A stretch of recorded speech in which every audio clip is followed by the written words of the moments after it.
So it's been a while, but we are back. Yeah. We are back on set. Yeah. Now, the current trending issue, the issue of the NDC primaries, Baba Jamal. Yeah. What we heard was that he was given 3,000 CDs and what? A television set. Mm-hmm. The idea was given 3,000 CDs and a motorbike. Another person was given 3,000 CDs with some Indomie, it was a name, Kivo Gari, Yeah. and stuff. So the last person was given 1,000. The fifth person didn't give anything, so he didn't even get a vote. He only had one vote. So clearly, you could see that the vote buying, even though it's wrong, we've made it a point where people vote based on what they get. Yeah. But is it really right? So the NDC took a step to actually look into it. And yesterday they said yes, there was vote buying. Baba Jamal gave, all of the others also gave, but they don't have it in their constitution to annul that election. In fact, before yesterday, I was listening to a lawyer who said there's nothing actually in the main constitution against vote buying in primaries like that. It's only against the national election. And according to him, the party elections are not national elections, so they can't really do much about it. So we should direct our attention to the right authorities, parliament, government, and probably the electoral commission. So black. Yeah, I think this issue, when I heard this issue, I was quite shocked, too, because I didn't know that Baba Jamal would contest in that particular constituency, because we all know Baba Jamal to be an Akutia person. And having contest in that particular in that particular constituency, I was a bit, like I said, a bit shocked. Okay. However, when it comes to vote buying, I think the constitution or the party made it clear that it is not within their constitution, as more or less like it doesn't contravene with their constitutional mandate or right. However, these political parties, the constitutions of these political parties probably were derived from the main one. So you look at the national constitution before you're able to enact yours. So if they are saying that vote buying is not against their party constitution, then I think that they are shooting themselves in the foot, in the sense that you've created a bad precedence or something that will forever linger on. So why not we use this as a means to right all the wrongs, for us to know that, okay, I mean, in the past, vote buying is something that was like the order of the day. So at this point, since this has come out, this was more or less like the visible one. And to the extent that those who did it couldn't deny, why don't you use this chance or this moment to amend things, but rather going to make it sound like or make it look like a usual thing? I think that at the end of the day, it is a party's image that will be dented. And also, delegates will also see this as a means to cash out anytime there are primaries or anytime there is a primary or election. So I think that this particular vote buying, and let's also not forget that it is probably will say that it is Baba Jamal whose issue has popped up. No MP can say that he or she hasn't done this before. And personally, I think Baba Jamal's issue has popped up. Yeah. Because the party in question raised concerns, especially from the majority caucus of parliament, and then the president recalling him, and that of the secretary asking for the investigation. Very good. So we realized that when the issue went viral, he was called to the extent that his his position as High Commission was recalled, or probably was revoked, or probably whatever it is, or was annulled. And you realize that the party took a strong action against such practice. However, this same party has, I don't know how to put it, but then this same party is telling the public that, oh, this practice is normal, right? Let's not forget that the majority caucus is deciding to take an action against this practice. So ask yourself that now, what is the relationship between the top hierarchy of the party and then their caucus in parliament? Because the caucus in parliament wants to take an action, probably maybe a severe or a drastic, or probably maybe some form of maybe positive action against a member of this, and then the top hierarchy is saying this. So in this case, does it mean that the top hierarchy of the party can decide to do anything, or the caucus can also say that okay, now let's not forget the fact that we are all what we are one family.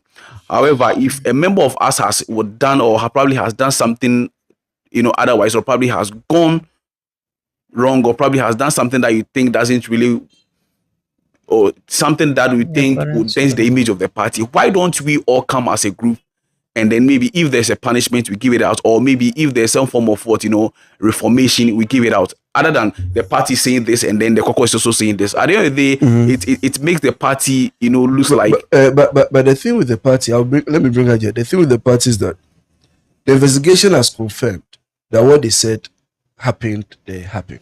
Yeah. Are you listening? But what they are saying is that even though they see it as a wrong deed, at the moment, there's nothing within their constitution that will give them that gives them the power to take drastic action against what happened there.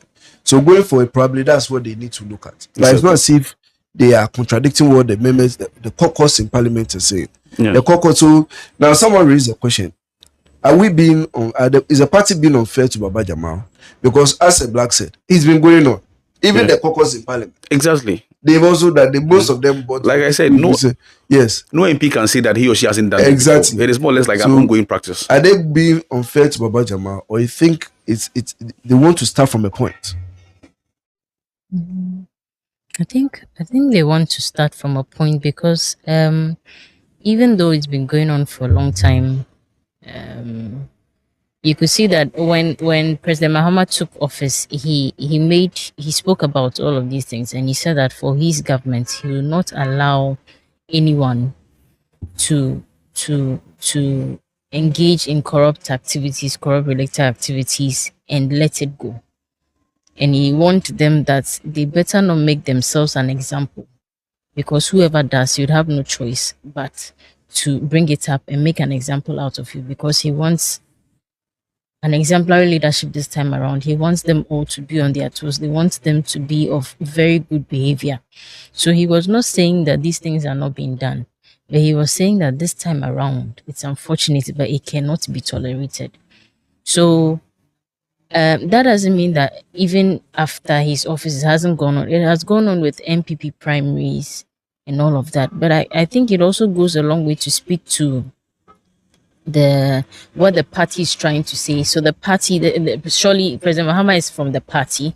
So that goes to say that once the president sees this, it goes for the whole party. That if the president says this is what we want to go by, your party should show that kind of exemplary leadership. Of course, eventually you'd want the whole country to show that. You want every person in public office, even private officers, to show the same thing. But it's something that will happen with time.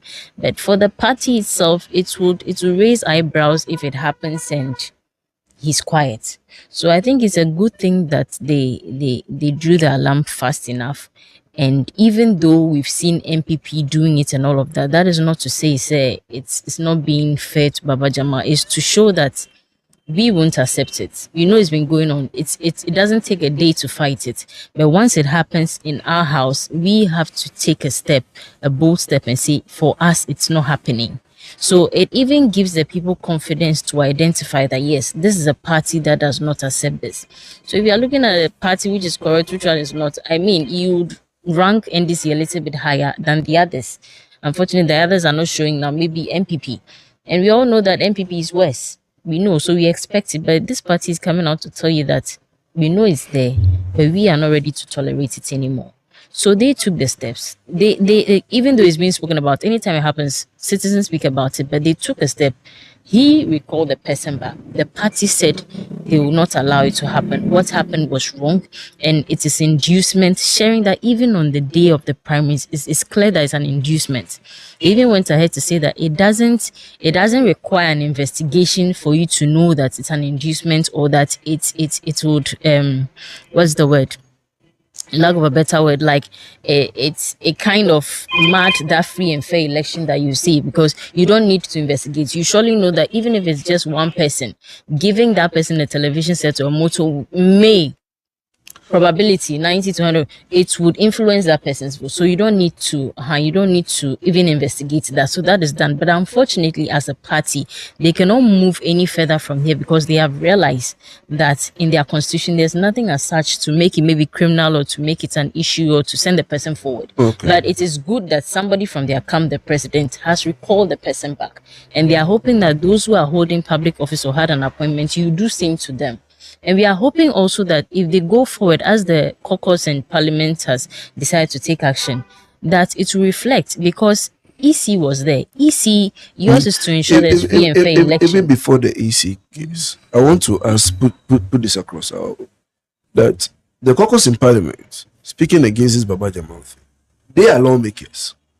And definitely they should know that in the constitution of the various parties, there's nothing there that can actually annul the election. So why do you think what they did was just a surface thing? Because they are numbers, they have the numbers. They could just raise an alarm. They have the numbers. They could just raise the alarm and then make it known that, okay, this is it and that is it and that is it. And then because of this, we are actually bringing out this law. Good. That can you get, but you can't just get up and hope they will do this when you yourself, you are not really doing much as a lawmaker or as an arm of government. So do you really think it's sugarcoating before electoral commission will come? Do you think they are just trying to? No, whether or not it's sugarcoating, me, I think it sent a message, because just as we all speak about it and with time it will pass, we have examples that we can make of vote buying, worse ones, but nothing has been done about it. So if there was one in an instance that it's gone further, the president has recalled the person. I mean, when that first came out, people were like, oh, but say he's not the only one, say he's not the, there was that. And then people got a little bit interested and even got a little bit angry that yes, it's good that he did that. It sends a message. So, and he's affiliated to the party, or he is a leader of the party, so the party is involved. The party is also looking to keep that kind of, to show that kind of leadership. And so they're also concerned about it. But unfortunately, they cannot push any further. But they are hopeful that something will be done in government, because it is their government that is in power. And it may look like sugarcoating, but at least it puts everyone on their toes a little bit before than it was now. And So- it will also so- send a message to the for- EC, police, and the rest to check, To because check. all that comes into free and fair elections. So Black, you see where Aja is coming from? Yeah. She is saying that it might not do much now, Yeah, but it's still a start. of course. Do you think EC should also start looking at it in that direction? That they should also start doing something, because they were there. They were there. They were there when the whole thing was happening, Yeah, and they have the power to say, because of so and so, we are canceling this election. Yeah. It can't go on any longer. But they ensure the smooth running of the election despite all these things going on. And usually when the EC has confirmed that the election is free and fair, yeah, no other body can Can come annul in it. and annul it, Yeah. because they don't have that power. It's Exactly. within the jurisdiction of the The EC. EC. If you don't understand, go to court. The court to call the EC. Right. If there's no evidence or no much substantiated evidence Backing it. that it wasn't free and fair, then so do you think the EC themselves should now start taking bold steps against this kind of thing of vote buying? Yeah, I think we are looking at it from a legal point, or from a legal and a moral point of view. And because when it comes to morality, you may not have much evidence, but the legal side will give you much evidence as far as actions are concerned. Okay. However, I think the constitution must also, like I said, I think the constitution is rather unfortunate that this happened, after the Constitutional review. exactly, because if this had happened before, probably they would have factored it in their what And in they their could still add, because Yes, it's not as if it's been accepted. Actions have not been made on it. Yeah, actions have not been made on it. Yeah, so I think you see, the constitution, has to be totally reviewed, especially when it comes to some of these practices. And the party shouldn't also say that because it is not within their constitution, therefore they see it as a normal practice. Yeah, I don't think they said No, that. no, They no, no, said no. they've added to the committee to They work wouldn't on say it that. directly, but that is what they want to put Oh across, no, I right? doubt That They actually spoke bitterly if you make against some it. deductions, They only yes, said they can't really annul the election. yes, It's only the annulment of the election they're exactly. speaking of. But you see, But for the punishment, they are yet to come out with exactly. something. Okay, very good. And for me, I say, looking at this, my point of view is that the party, even though having spoken, angrily or bitterly about it, must also go beyond speech. Okay. Yes, go beyond the speech. And also to the EC, it's about time, some of these elections are probably what annulled. I get my point. But one will also say that, as Haja was saying that, worse things have happened or worse things have transpired in the past.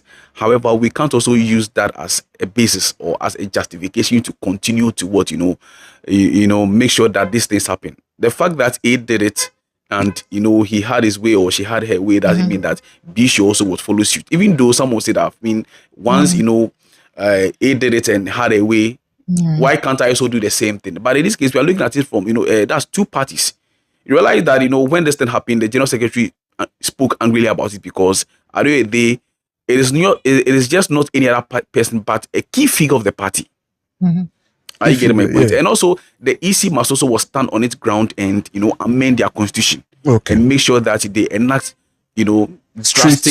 drastic or strict laws, concerning some of these vote buying. Because today is vote buying, tomorrow we don't know what it will be. And It's true. Yes. basically, I think even that law already exists that everyone can stand for an election. But unfortunately, it's become a thing that it's about the money and not about what you bring to the table Simply- in terms of how you can serve. So it's just that we've let the laws stay there. We've just let it go. Like we don't care to enforce. The enforcement of the laws. They're not doing because, much about yes, it. issues should take action. Exactly. But And I they think- did not, and and you- they've kept on I doing think it for those so who long. have done it in the past, that have been caught on camera, even Exactly. that professor that gave money to the EC official Exactly. Yeah. in an But envelope, And that at was least caught on camera. the police Yes. service And you has see- not been you see, cut short the of thing is that anything. with the EC, some of these things, like I said, aside the drastic, laws that needs to be enacted, some of, it's our time maybe some of these, elections probably will maybe are held in such a way that, surveillance will be strict. And also, if they can also, you see, the thing is that once they find themselves in a way that, one A has done it and B can equally want to do it, I think that at the end of the day, it comes back to haunt Parliament to the extent that yes, Exactly. I get it comes back. Yes. So you see, Parliament, you see, as a lawmaking house, I think it's about time they also enact some of the That's laws. why I was saying earlier on. But like I said, That's why I asked Angie. before it comes to Parliament, I think the national election must have all these things But codified in it. You see, the power of parliament, it's quite huge. Yeah. Because if they are the lawmakers, then basically they control everyone. So in this case, That is why the president has to come and report to parliament. That's why all ministers have to report to parliament.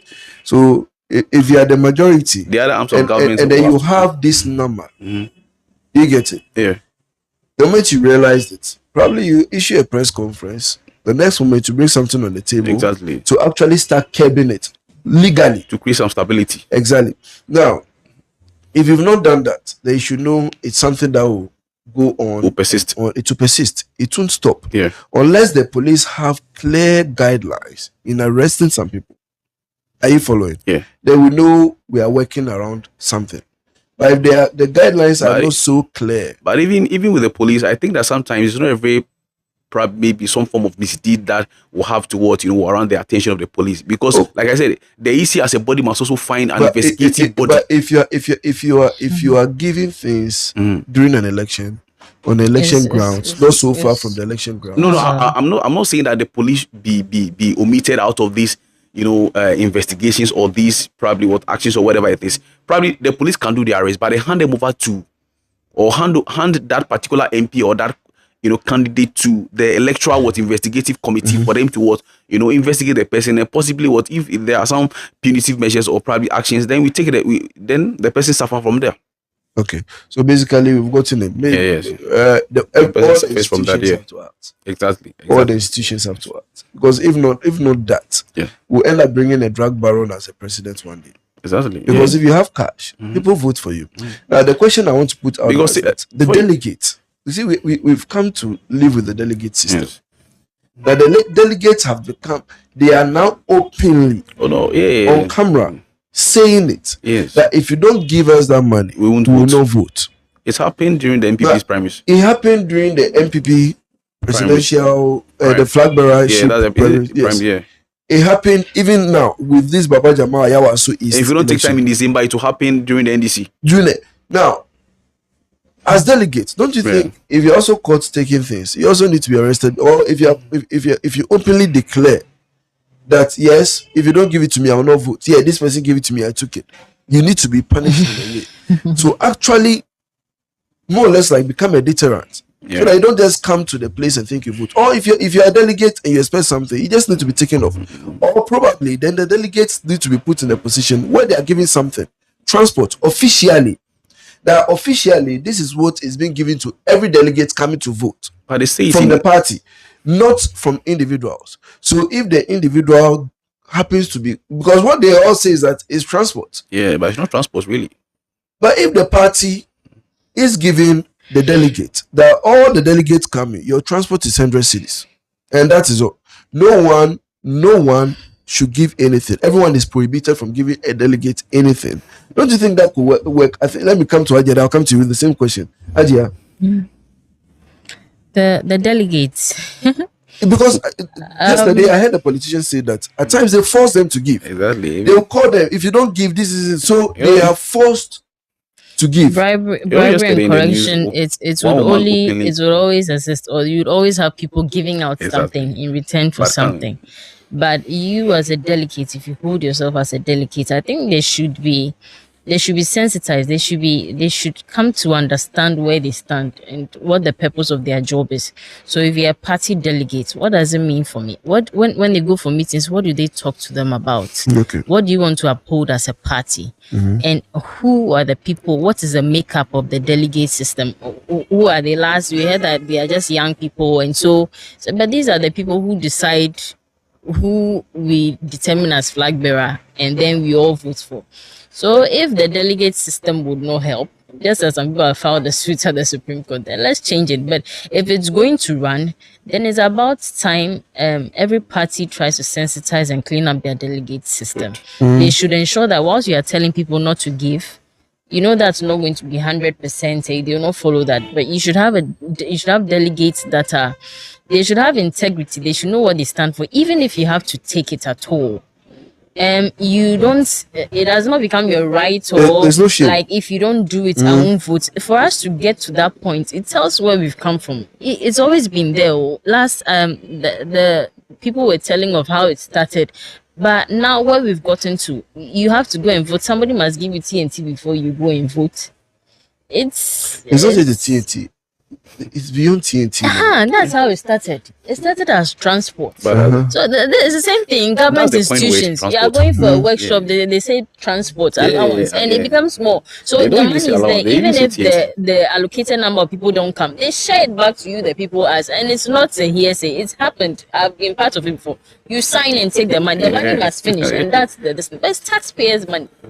The taxpayers, man, the more you do it, you grow in it. Anything you are doing, you grow it. So if you decide to do the good one, so you grow in it. It gets to a point that even if you are giving some, you just can't take it. At times you even deserve it, but you just feel like, no, it's work for the country. I won't take it. But once you start taking it, it gets to a point where you don't understand why you shouldn't take it. Every day you go to funeral, I want to eat. You go to funeral, I want to eat. You forget that you even came to mourn. So when you go to funeral, there's no food, you get angry that there's no food. You get angry. Really, when you get angry that there's no food, you're supposed to mourn and come and console, but you want food to eat. It's true. You know, it's that kind of, that's what we've got into. They are too entitled. They're entitled, over entitled, like overly entitled. So you see, it's from the party. They have to curb it from there. You have to start curbing it, and it takes little. You see, everybody is scared to make a move, but once you make a move, people follow.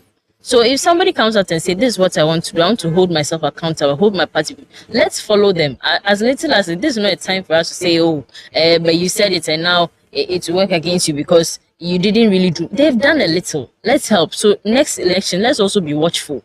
Let's also not take it. If they give it to you, don't take it. Even if you take it, come out. Let's hear next time on TV. I took it, but I voted for the person I wanted to vote for. But that's not the reason why I didn't come here to be induced. Take it and say, yes, I'll take it. I'll better my family, better my life. But I still voted for who I want to vote. Let's see a change, because even they can give it, but it takes the people. So on what are we voting for? We should vote for a system. We should vote for people that can improve the lives of not only us but our families and our. Does it improve your life? It's just some money you just eat with.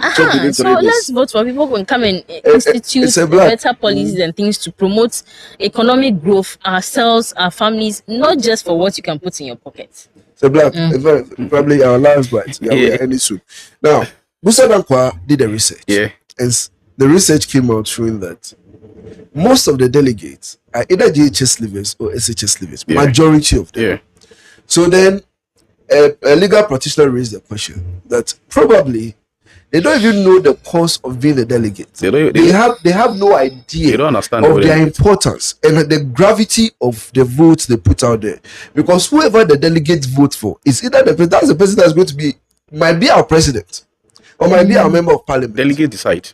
The delegate decide. Basically, the main decision is from the delegate. Exactly. We come afterwards to tell, okay, these are the people the delegates have chosen, and then this is what we've chosen out of the choice of the delegates. The delegates influence the masses as well. Exactly, they influence the masses as well. Yeah. So, you think it's an issue on they should check the way of selecting the delegates, and not to say that because you have 10 branch meetings, then automatically you're a delegate. You see.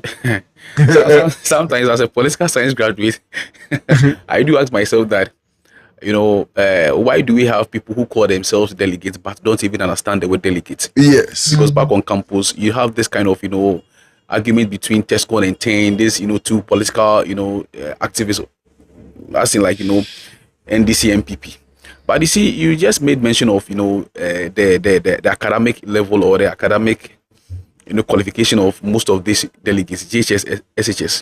Musa Dankwa. And I think it is what it is. You ask yourself that at what level can a JHS or an SHS student understand how politics play? Does he even understand the word delegate? Does he even know how powerful that word or that position is? Because they decide who leads the country or who occupies a particular position. And also they have massive influence over the masses. They will tell you that, okay, because they are connected to the masses.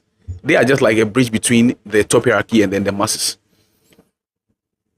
Yesterday, a delegate openly, I was listening to, a news item on one of the radio stations, and then a delegate openly, I think a woman for that matter, she openly said, in a can, Mama is Kayan Pano. Mama is Kanoman to Abano. Yen to Abano. Na me crampono na mini ho no mo chiche scan ba me buy no o mo ka che mi say honorable ba chiche scan inti me ko honorable na me ko jimi di inti me to my honorable. Yes, and to the extent that they openly they openly reveal things to the extent that they can even tell you who they voted for. But I don't think there's a rule that permits delegates to say who they voted for. It's lost on them. They don't know what they're doing with the delegates. So the thing is that our politics has become a politics of money, cash out money, to the extent that delegates don't even vote for the competent people. No. And you were talking about standard of living. The delegate is just enjoying fleetingly, just a short moment, right? So they are more or less like sacrificing now for tomorrow. Tomorrow for now. Tomorrow for now. Thank you very much. Tomorrow. So much of tomorrow for small today. Exactly. Because look at what happened during the MPP's primaries. Yes. People were fighting. People had to people were cursing at this. I'm not agitating, using all kinds of swear words just for 1,000 cities, just for 500 cities. So I think that our politics has become cheap to the extent that these days you even have the intellectually weak fronting campaign. So it goes like, as for you, so as like the graduates or probably those who know it are always being sidelined. At the end of the day, it will come back to still hunters, because vote buying is still the order of the day. Because these are the same people who champion some of these campaigns, champion some of these causes. So at the end of the day, there are right people who can do it. And like I said, if you don't have money, you can't venture into politics. No. Exactly. You need to because at the end of the day, your campaign messages will be deemed as trash. You need to have money and connection, because I'm sure that these monies these guys share, they will recoup it in there were people behind them who were also pumping money That's the into financiers. their campaigns. Yes. Because really, 3,000 cities each Per delegate. per delegate, Multiply it by, let's and say, then a motorbike. yes. Motorbike. Where did they get the money At from? first, And I you think it see, was 500. No, 3,000. And then And- this goes. You see, I think the NDC is a bit angry because because they are in power. they are in power, and then the money is quite huge. Exactly. Now, when they were doing the NPP presidential primaries, the flag bearership, Yeah. they are giving 500 cities and 700 cities. The highest I think was Brian, who was giving 700 cities. Yes.